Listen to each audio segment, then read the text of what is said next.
할렐루야. 한 주간 잘 지내셨습니까? 평안하셨습니까?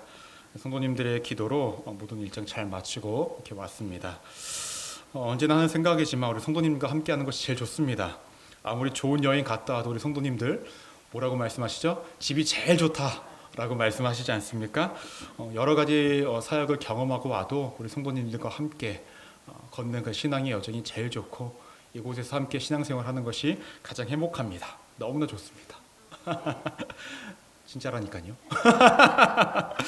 오늘은 요한복음 11장 1절에서 5절까지의 본문을 근거로 이유 있는 일곱 번째 표적이라는 제목으로 함께 은혜를 나누고자 합니다. 다 같이 말씀 제목 따라해 보시겠습니다. 이유 있는 일곱 번째 표적.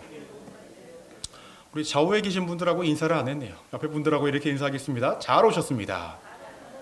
잘 오셨습니다. 또 이렇게 인사하겠습니다. 또 보니까 좋습니다. 좋습니다. 네, 좋습니다. 오늘 드디어 마지막 날입니다. 뭐가 마지막 날이냐? 일곱 번째 표적, 마지막 날입니다. 우리가 지난 6주간, 오늘까지는 7주죠. 7주 동안 요한복음이 나타난 표적에 대해서 함께 나누고 있는데요. 첫 번째 표적이었던 물을 포도주로 바꾸었던 사건, 그 표적을 시작으로 지난주에 함께 나누었던 맹인이 눈을 보게 됐던 그 사건까지 예수님이 모든 기적과 이적, 그 표적이라고 말씀하고 있는 그 모든 것들에는 단순히 병을 고치고 어떤 기적에서만 끝났던 것이 아니라 예수님께서 하시고자 했던 모든 일들에는 이유와 목적이 반드시 있었고 그 모든 것들은 버릴 것 하나 없었고 모든 것들은 우리를 위한 인간을 위한 모든 표적이었다라는 것입니다. 때문에 우리 성도님들께서 오늘 이제 7가지 표적이 마무리된다고 해서 오늘로 다 끝났다라고 생각하지 마시고 한번 첫 번째 표적부터 오늘 우리가 함께 나누는 말씀까지 함께 다 같이 모두 읽어보시는 것도 또 되새겨보시는 것도 너무나 좋을 것 같습니다. 사실 우리가 5절까지 말씀만 우리가 오늘 읽기는 했지만 나사로를 살린 이 부활의 사건은 11장 전체를 봐야 하기 때문에 우리가 5절 그 이후에 있는 말씀들도 우리가 함께 읽어 내려가면서 함께 은혜를 나누고자 합니다. 우리 성도님들께서는 가족의 죽음을 마주해 보신 적이 있으십니까? 대부분 부모님의 죽음을 마주해 보셨던 분들이 많으실 것이고 때로는 어떤 가족분들, 친척분들 아니면 아는 지인분들의 죽음을 맞이해 보셨던 적이 있으실 것입니다. 우리가 가장 나랑 가까운 가족들 또 지인들의 죽음을 마주했을 때에 어떠하십니까? 사람들이 아무리 나에게 위로의 말을 한다 할지라도 그 말이 진정한 위로가 되어질까요? 순간적인 위로는 있습니다. 그래, 저 사람이 나를 이렇게 찾아와서 위로해 주는구나, 저렇게 따뜻한 말을 건네주는구나 라는 그 순간적인 위로는 될 수 있을지 모르지만 실제적으로 우리의 삶 가운데의 진정한 위로, 지속적인 위로는 사실 되어지지 못합니다. 저도 사실 미국에 오기 전에요, 제 할머니께서 이제 소천하셨어요. 근데 그때에 아버지께서 이제 많이 우시는 것을 봤어요. 근데 여러분 그거 아시죠? 한국은 예부터 어르신들이 남자들에게 하시는 말씀이 있습니다.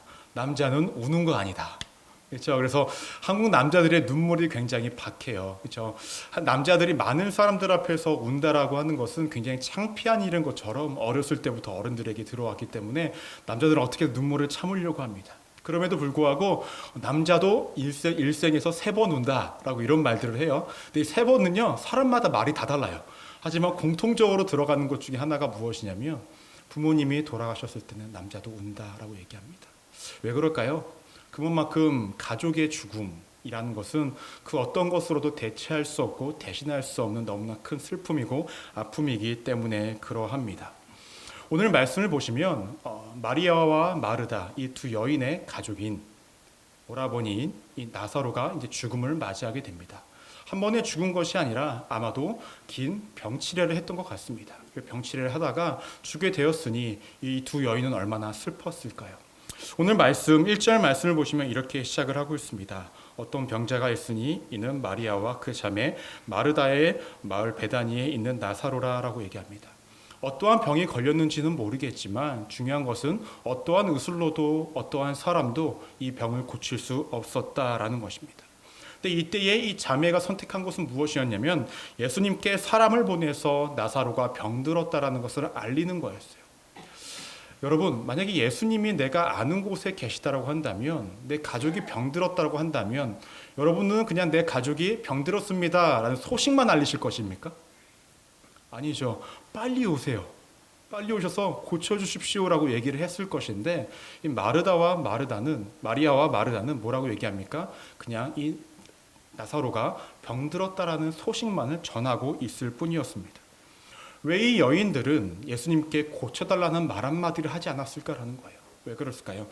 대략적으로 여러 가지 이유가 있을 건데, 첫 번째 이유는 무엇이냐면요, 예수님께서 직접 오시지 않아도 말씀만으로도 고칠 수 있을 거라는 그런 희망을 갖고 이런 얘기를 하지 않았을까라는 생각이 되어집니다. 더 나아가서는 어떠한 이유였냐면, 예수님이 어떠한 결정을 하시든지 간에 그것에 순종하겠다라는 믿음을 가지고 그냥 내 오라버니인 이 나사로가 아픕니다 라고 이러한 소식만 전할 뿐이었습니다. 즉 예수님께서 어떠한 선택을 하시든 그 선택이 가장 옳은 것이고 가장 올바른 것이라는 것에 대해서 받아들이고 순응할 마음의 준비가 있었다라는 거예요. 근데 이렇게까지 하기까지 어떠한 상황이 있었을까요? 예수님은요, 아마도 마리아와 마르다, 이 나사로를 잘 알고 있었던 것 같습니다. 5절 말씀을 우리가 함께 보시면 이렇게 이야기합니다. 예수께서 본래 마르다와 그 동생과 나사로를 사랑하시더니라고 얘기합니다. 때문에 너무나 잘 알고 있어서 사랑하는 사람들이었고, 이 마리아와 마르다는 예수님께서 다니시면서 사역을 하고 있음에도 불구하고 어디 계신지 알고 있었다라는 거잖아요. 그곳으로 사람을 보냈다라는 것은 말입니다. 때문에 평소에도 잘 왕래가 있었고 잘 소식을 주고받을 만큼 그렇게 잘 알고 있던 사이였기 때문에 예수님에 대한 믿음과 신뢰를 가지고 있어서 그냥 나사로의 아픔을, 병들어 있음을 알리고자 했던 것이 전부였습니다. 그런데 중요한 것은 마리아와 마르다만큼 예수님은요, 이 나사로의 그 병에 걸린 것, 그가 죽게 된 것에 대해서 그렇게 심각하게 여기시지 않는 듯합니다. 오늘 말씀 4절 말씀을 보시면 이렇게 언급합니다. 예수께서 들으시고 이르시되 이 병은 죽을 병이 아니라 하나님의 영광을 위함이요 하나님의 아들이 이로 말미암아 영광을 받게 하려 함이라 하시더라라고 얘기합니다. 마리아와 마르다의 입장에서는 지금 나사로가 죽게 생겨서 마음이 좀 조급한 가운데 있는데, 예수님께서 하신 말씀은 무엇입니까? 이것은 죽을 병이 아니다. 하나님의 아들의 영광을 위해서 이것이 나타났다라고 이야기를 하십니다. 그리고 6절 말씀 우리 함께 읽어볼까요? 시작. 나사로가 병들었다 함을 들으시고 그 계시던 곳에 이틀을 더 유하시고 라고 얘기합니다. 좀 그렇죠. 아무리 죽을 병이 아니라고 할지라도 가족들의 마음은 그게 아니잖아요. 빨리 오셔서 고쳐주셨으면 좋겠는데 예수님께서 하신 행동은 무엇이었습니까? 자신이 계신 곳에 이틀을 더 있었다라고 이야기를 합니다. 그런데요, 예수님께서 왜 이틀을 더 머무르셨는가라는 거예요. 17절 말씀 우리 한번 함께 읽어보도록 하겠습니다. 시작. 예수께서 와서 보시니 나사로가 무덤에 있은지 이미 나으리라 라고 얘기합니다. 예수님이 나사로를 만나러 가셨을 때는요, 이미 죽은 지 나흘이 되었다라는 거예요. 그러면 마리아와 마르다가 사람을 보내서 예수님께 나사로가 병들었습니다 라는 것을 전했을 때는요, 이미 나사로는 죽은 상태였다라는 거예요. 벌써 죽은 지 이틀이 되었고 이틀 동안 그곳에 유하시고 다시금 이제 예수님께서 나사로를 만나러 갔을 때에 장사된 지 사흘째가 되었다라는 거예요. 그럼 예수님은 왜 이 같은 행동을 하셨는가라는 겁니다. 아프던가 아니면 죽었던 관계없이 빨리 가셨어야 되는데 왜 나흘 동안이나 가시지 않고 그곳에 머물러 있다가 왜 나사로에게 가셨는가라는 것입니다. 그것은 우리가 당시의 상황을 조금 알아야 됩니다. 당시 유대인들은 이러한 생각을 갖고 있었다고 합니다. 사람이 죽으면요, 그 영혼이 3일 동안 그 육체의 주변을 머물렀다라고 생각을 했대요. 그래서 때가 돼서 다시금 들어가서 살아날 수도 있다라고 생각을 했다라는 거예요. 하지만 나흘, 넷째 날이 되면은 이제 그 영혼이 그 주변에서 떠나갔다라는 것입니다. 떠나갔다라고 생각을 했다라는 거예요. 때문에 예수님께서 왜 나흘 동안 가지 않고 계셨냐? 자신이 이 죽은 자라고 여겨진 이 나사로를 살린다 할지라도 자신을 향해 부정적인 마음을 갖고 있는 사람들은 예수님이 살리신 것이 아니다. 저 사람은 영혼의 주변이 떠돌다가 다시금 드러나서 살아난 것이다 라고 이야기를 할 수 있었기 때문에 예수님께서는 나흘을 기다리시면서 있다가 이 나사로에게 가셨다라는 것입니다. 근데 여기서 큰 문제가 있습니다. 어떤 문제냐면 예수님께서 마리아와 마르다를 만나러 가는 그 길이 굉장히 험난했다라는 거예요. 오늘 말씀 7절과 8절 말씀 우리 함께 읽어보도록 하겠습니다. 시작. 그 후에 제자들에게 이르시되 유대로 가자 하시니 제자들이 말하되 라삐여 방금도 유대인들이 돌로 치려 하였는데 또 그리로 가시려 하나이까라고 얘기합니다. 조금 전까지 유대에 있었을 때에 사람들이 우리를 돌로 치려 했는데 다시금 그곳으로 왜 이렇게 가려고 하십니까? 예수님께서는 왕의 신하의 아들을 고치실 때에 말씀만으로도 고치지 않으셨습니까? 그렇다고 한다면 깔끔하게 그냥 말씀으로만 하셔서 나사로를 살리든 고치든 그렇게 하시면 되지 않습니까? 우리가 굳이 왜 위험을 무릅쓰고 거기까지 가야 됩니까? 라고 이야기했을 때 예수님께서는 이렇게 말씀하십니다. 사람이 밤에 돌아다니면 앞이 보이지 않아 위험하지만 낮에 돌아다니면 빛이 있기 때문에 안전하다라고 말씀하세요. 그러면서 그 전에 예수님께서 자신을 무엇이라 말씀하신지 아십니까?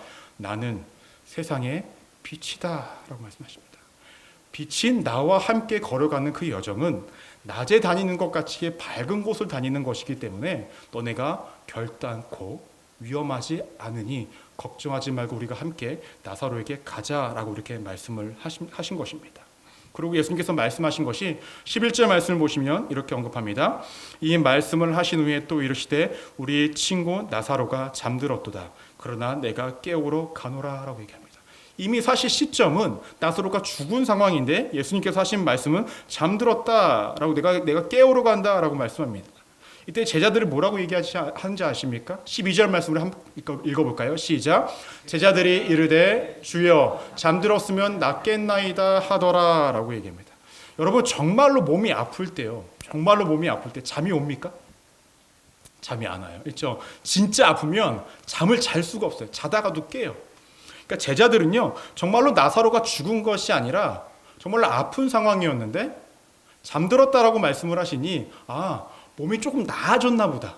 잠을 잘 수 있을 만큼 조금 나아졌나 보다라고 생각을 하신 거예요. 때문에 이때에 예수님께서 14절에서 이렇게 말씀하십니다. 이에 예수께서 밝히 이르시되 나사로가 죽었느니라 라고 하고 나사로에게 나아가십니다. 그때 예수님이 나사로에게 나아가시는데 그때에 마리아와 마르다가 예수님이 오신다라는 것을 듣게 된 거예요. 그래서 마르다가 예수님을 맞이하러 갑니다. 그리고 마리아는 조문객들을 이렇게 맞이하고 있는 상황이었다라는 거예요. 이때에 마르다는 예수님께 이렇게 이야기합니다. 21절과 22절 말씀을 보시면 마르다가 예수께 여짜오되 주께서 여기 계셨더라면 내 오라버니가 죽지 아니하였겠나이다. 그러나 나는 이제라도 주께서 무엇이든지 하나님께 구하는 것을 하나님이 주실 줄 아나이다 라고 얘기합니다. 그것이 마르다가 예수님을 원망하는 것일까요? 애매하죠. 정확한 의미는 이것입니다. 나사로가 살아있을 때에 예수님이 계셨더라면 예수님께서 그 병을 반드시 고쳐주셔서 죽지 않았을 텐데요 라는 이런 아쉬움이 있는 말입니다. 근데 그 이후에 마리아가 예수님을 맞이할 때도 동일하게 얘기합니다. 예수님께서 나사로가 죽기 전에 이곳에 계셨더라면 나사로가 병고침을 받아 죽지 않았을 건데요 라고 이렇게 이야기를 합니다. 이 두 여인은 예수님과 굉장히 밀접하게 가까운 관계였지만 한 가지 벽을 두는 것이 있습니다. 병자는 고치실 수 있는 예수님입니다. 하지만 죽은 자를 살릴 것이라는 믿음은 갖고 있지 않은 상황이었다는 거예요. 무슨 말씀인지 아시겠습니까? 병자는 충분히 고칠 수 있는 예수님이지만 죽은 자를 살릴 것이라는 생각은 도무지 하지 못하는 그러한 상황 가운데 있는 그러한 믿음만 갖고 있는 두 여인이었다라는 것입니다. 왜냐하면 23절 이하를 쭉 보시면요. 예수님은 나사로가 살아날 것이라고 말씀하지만 마르다는 뭐라고 얘기하냐면 그래요 예수님 마지막 날에 그때가 오면은 모든 사람들이 부활하는 것처럼 내 오라버니인 그 나사로도 부활하게 될 것입니다 라고 이렇게 이야기합니다. 이때 예수님께서 뭐라고 말씀하시냐면 25절과 26절을 함께 읽어보도록 하겠습니다. 시작. 예수께서 이르시되 나는 부활이요 생명이니 나를 믿는 자는 죽어도 살겠고 무릇 살아서 나를 믿는 자는 영원히 죽지 아니하리라. 이것을 내가 믿느냐라고 얘기합니다. 나는 부활이요 생명이라고 말씀을 하면서 너가 갖고 있는 그 연약한 믿음이 그대로 이루어지는 것이 아니라 네가 이 시간 죽은 자를 살릴 것이다.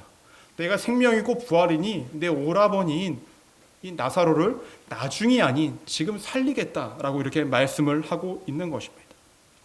아무리 가까운 관계에 있던 이 두 여인도 그들이 깨닫지 못하고 인식하지 못한 것은 자신의 생각을 넘어서는 예수님을 바라보지 못하고 자신의 생각의 틀 안에서, 자신이 들은 틀 안에서, 자신이 알고 경험한 틀 안에서 예수님만 바라보고 있었다라는 것입니다. 때문에 예수님께서 무덤으로 나아가십니다. 그리고 돌을 치우라고 말씀하십니다. 그리고 39절을 보시면 예수께서 이르시되 돌을 옮겨 놓으라 하시니 그 죽은 자의 누이 마르다가 이르되 주여 죽은 지가 사흘이 되매 벌써 냄새가 나나이다 라고 얘기합니다. 이미 나사로의 몸에서는요 죽은 자의 냄새가 났다라는 거예요. 때문에 더 이상 사람들은요 나사로가 살아날 것, 나을 것 그것 또한 기대도 할 수 없는 상황이었다라는 것입니다. 이때 예수님께서 한마디 딱 던지십니다. 함께 읽어볼까요? 43절 말씀 시작. 이에 말씀을 하시고 큰 소리로 나사로야 나오라 부르시니 라고 얘기합니다. 나사로야 나오라 부르시니. 나사로가 걸어 나옵니다. 그리고 뭉쳐있던 모든 것들을 다 풀어주라고 이야기를 하십니다. 여기까지가 우리가 오늘 함께 나누고자 하는 말씀입니다. 오늘 말씀을 함께 나누시면서 여러분들은 어떠한 생각이 드셨습니까? 아, 예수님은 죽은 자도 살리시는 분이구나 라는 생각만 하셨습니까? 물론 그것만이라도 굉장한 믿음입니다. 당시의 의술로도 사람으로도 그 누구도 죽은 자를 살릴 수 없습니다. 여러분 죽은 자를 살리는 걸 보신 적이 있으십니까? 저는 그러한 능력이 있을까요? 없을까요? 왜 웃으십니까? 있어도 숨길 거예요. 여기 너무 많이 오면은 힘들어. 목회자들 중에 대부분의 사람들이 그러한 기도를 많이 합니다. 하나님, 저에게도 능력을 주십시오. 능력을 주십시오. 그 능력이 저희의 어떤 교만함과 나태함과 어떤 저희 높아짐을 위한 것이 아니라 정말로 하나님의 영광을 위해서 제가 손을 얹고 기도를 했을 때에 저를 통하여서 하나님의 능력이 나타나게 해주십시오 라는 기도를 저를 포함해서 모든 목회자들이 그러한 기도를 할 거예요. 저도 그런 걸 갖고 싶죠. 제가 여기서 죽은 자를 살려봐요. 여기 앞에서 번호판 나눠줘야 됩니다. 번호표 나눠주면서 다음 주에 오십시오. 들어갈 자리가 없습니다. 이럴 것입니다. 그런 날이 올까요? 올 줄로 믿습니다. 예. 여러분, 예수님께서 사람들이 도무지 할 수 없는 죽은 자를 살릴 수 있다라는 믿음만 갖고 계셔도 너무나 좋은 믿음입니다. 하지만 모든 표적들은 그 이상의 것들이 분명히 있다라는 거예요. 단순히 자신의 능력만 나타내고자 예수님께서 그러한 행동을 하신 것이 아니라 그러한 능력과 그러한 표적들을 통해서 분명히 말씀하고 싶으신 것이 어떠한 의미가 분명히 있었다는 것입니다. 그렇다고 한다면 우리가 여기서 첫 번째로 기억하셔야 될 것이 있습니다. 함께 읽어보도록 할까요? 현실과 현상을 보지 말고 하나님이 하실 일을 봐야 합니다. 따라해볼까요? 현실과 현상을 보지 말고 하나님이 하실 일을 봐야 합니다. 우리가 인생을 살다 보면 내 눈앞에 있는 현상과 현실들을 바라보시면 어떻습니까? 어떤 분들은 자신이 계획했던 대로, 자신이 기대했던 대로, 자신이 소망했던 대로 모든 것들이 잘 이루어져서 너무 좋다, 행복하다라고 느끼는 분들도 있으실 것입니다. 하지만 역으로 내가 계획한 것마다 안 돼. 차라리 계획을 내가 왜 했나 라는 생각이 들 정도로 내 눈앞에 있는 현실과 현상들은 너무나 부정적이고 힘들고 어렵게 살아가시는 분들도 많이 있으실 것입니다. 근데 분명한 것은 우리가 살아가는 인생이 항상 마냥 좋은 일과 항상 잘 되는 일들만 있지는 않다라는 거예요. 더 정확하게는 우리가 어떻게 본다면 우리가 살아가는 인생은 좀 잘 되기를 바라야만 하는 인생이고 잘 되기만을 소망해야만 하는 인생이 우리네 인생이라는 것입니다. 더군다나 우리의 삶 가운데 어려움들 중에 가장 큰 어려움, 마음이 힘든 거 어려움이 어떤 것일까요? 이 마르다와 마리아가 경험한 가족들의 죽음 아니겠습니까? 그 슬픔이 얼마나 클까요? 그 누구도 해결하지 못하는 이 죽음의 문제, 사람이 한번 태어나면 언젠가는 죽게 되는 그 죽음의 문제를 도무지 해결할 수 없었을 때에 그 가족들의 마음이 얼마나 힘들었을까라는 것입니다. 예전에 제가 한 선배 목사님의 장례식장을 간 적이 있습니다. 그분의 어머님이 소천하셔서 장례식장에 갔는데 좀 표정이 애매해요. 그분이 울지도 못하고 기쁨으로 있지도 못하고 애매한 상황이었습니다. 그리고 장례가 이제 끝난 다음에 제 선배님께 여쭤봤습니다. 선배님, 그때 표정이 제가 보기엔 약간 좀 애매했습니다. 슬퍼하시는 표정도 아니고 그 다음에 기뻐하시는 표정도 아니고 그 어떠한 애매한 표정이었습니다. 근데 그때 그 선배님이 저에게 한마디 하시더라고요. 슬퍼할 수도 없었고 기뻐할 수도 없었다라고 이렇게 이야기하시더라고요. 왜요? 라고 물어보니까 김민호 목사, 당신도 사역을 하다 보면 장례를 집례하지 않는가라고 말씀하시면서, 장례를 집례할 때 우리가 항상 성도님들한테 말씀을 드리고 위로를 드리는 메시지 중에 하나가, 하나님을 믿는 사람들은 이 땅에서의 죽음이 끝이 아니라 하늘의 천국에 올라가서 기쁨으로 살아가는 것이 우리 믿는 자들의 삶이라고 이야기하고, 더 이상의 육체의 아픔과 육체의 슬픔을 다 뒤로하고 천국에서 행복을 누리시고 계시기 때문에 우리는 슬퍼하지 말아야 한다라고 장례 때 우리가 보통 얘기하잖아. 그런데 그렇게 내가 선포로라고 이야기했던 사람인데 내가 차마 어머님의 죽음 앞에서 눈물을 흘릴 수가 없더라 라고 얘기하더라고요.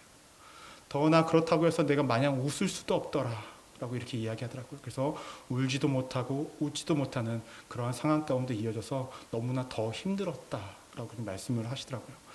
저도 한번 생각을 해봤습니다. 만약에 언젠가 저도 제 부모님의 죽음을 맞이할 텐데 그때 저도 동일한 입장이 아닐까 생각이 되어지더라고요. 어찌됐든 간에 중요한 것은 우리 가족들의 죽음이나 어떤 지인들의 죽음을 맞이했을 때 굉장히 슬프고 힘들고 어렵습니다. 눈앞에 보이는 현실과 현상들은 너무나 힘들고 어렵다라는 거예요. 또 어떠한 분들은 어떻겠습니까? 차라리 죽는 게 나을 것 같은 삶이 자신들의 눈앞에 현실의 현상들로 펼쳐져 있다고 한다면 그 삶이 얼마나 힘겹고 어려운가라는 것입니다. 그런데요, 오늘 말씀의 결론을 보십시오.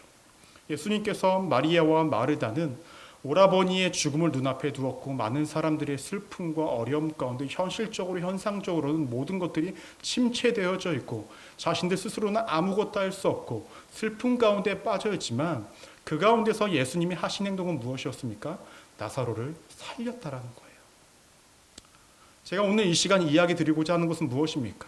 우리가 눈앞에 있는 현실을 바라보면 이 세상을 살아갈 때에 모든 것들은 부정적이고 모든 것들은 힘겹고 모든 것들은 어렵고 내 힘과 노력으로는 아무것도 할 수 없는 것이 우리네 인생이라는 것입니다.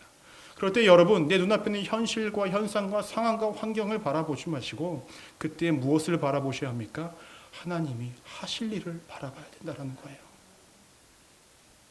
마리아와 마르다가 아까 말씀을 드렸듯이 제 아무리 예수님과 가까이 사이를 보내면 가까운 관계로 지내면 무슨 의미가 있겠습니까? 그녀들이 가진 믿음은 예수님의 병고침까지만이 예수님의 능력이고 하나님의 능력이라고밖에 생각하지 못하지 않았습니까? 우리가 가져야 할 믿음과 우리가 가져야 할 신앙의 모습은 제한을 두지 않는 신앙입니다. 하나님은 죽은 자도 살릴 수 있는 인간이 하실 수 없는 영역까지 도달하신 분이시기 때문에 우리가 하나님이 내 인생 가운데 힘들고 어려운 슬픔의 연속이고 어려움의 연속된 우리의 인생길 위에 하실 일을 기대하고 바라보는 것이 믿는 자들의 역할이라는 것입니다. 지금 우리 성도님들이 이러한 삶을 살아가시기를 소망합니다.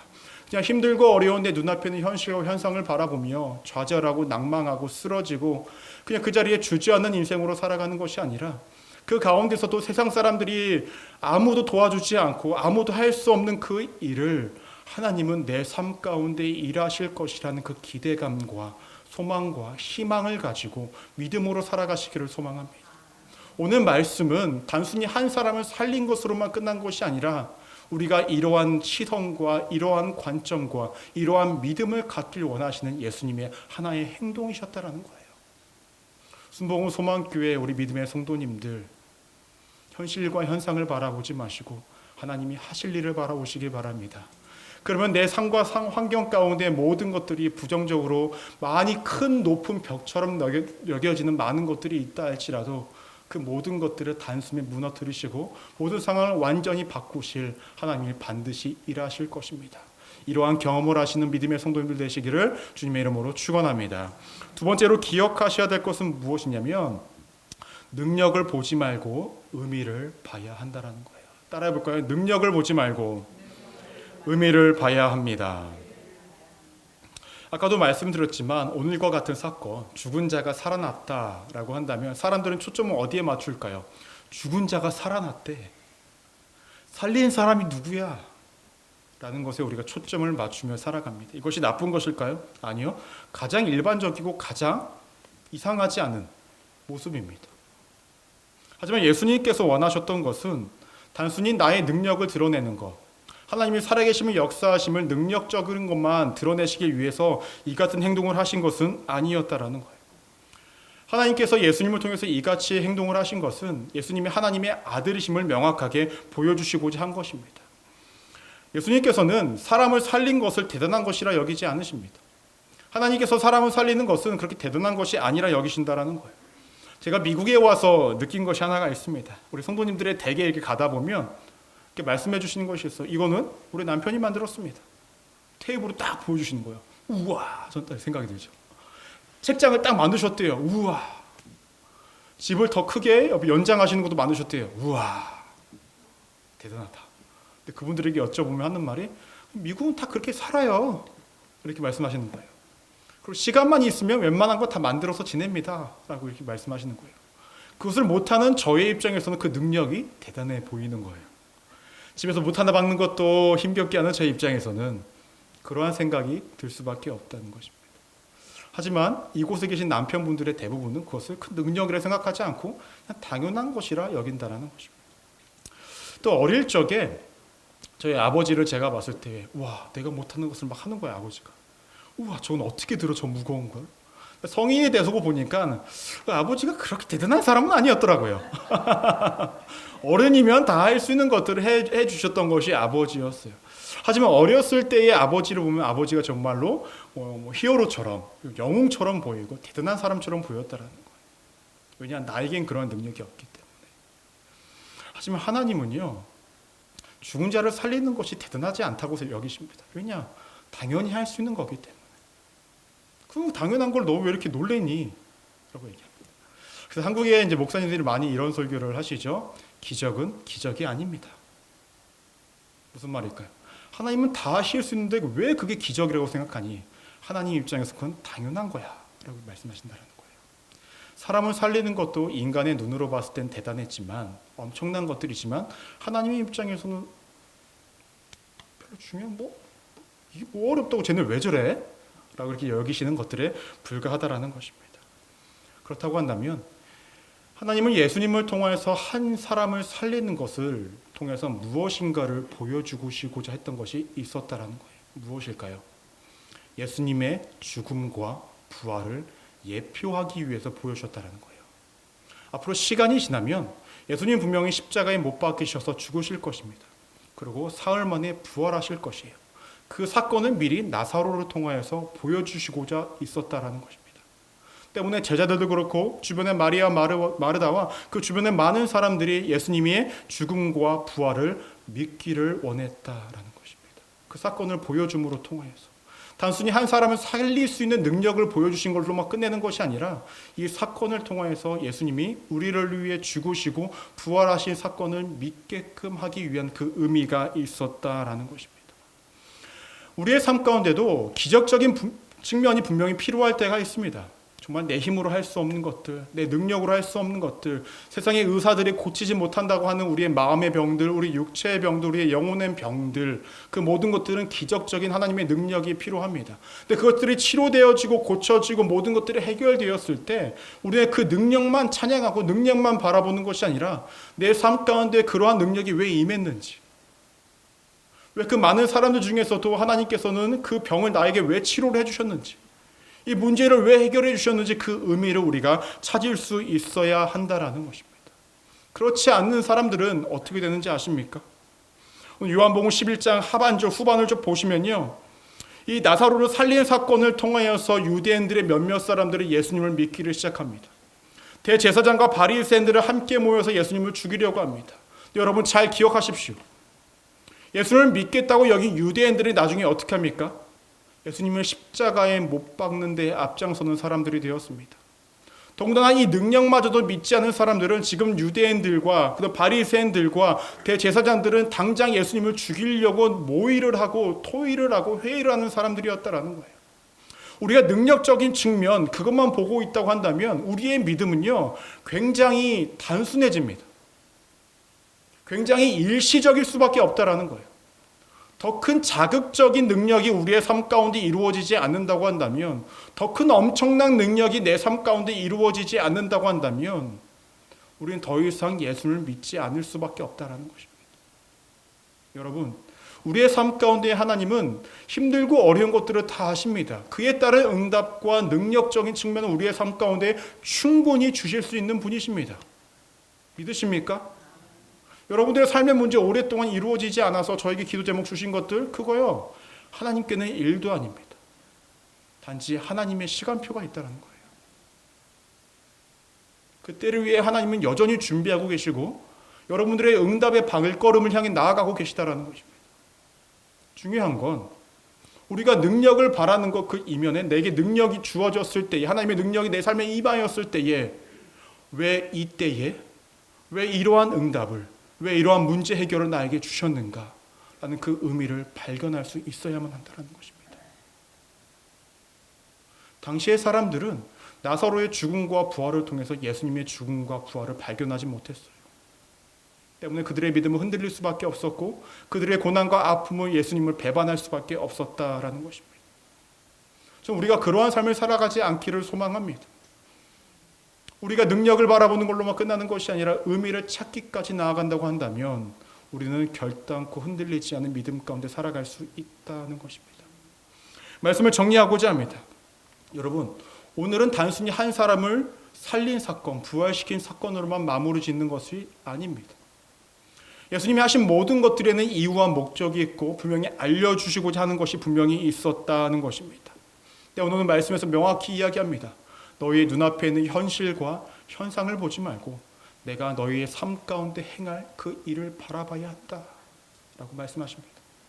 더 나아가서 너희의 삶 가운데에 주어질 그 능력만 바라보지 말고 능력 이면에 있는 내가 너희에게 정말로 주고자 하는 그 메시지를 또 내가 발견할 수 있어야 한다라고 오늘 말씀에서 이야기하고 있다는 것입니다.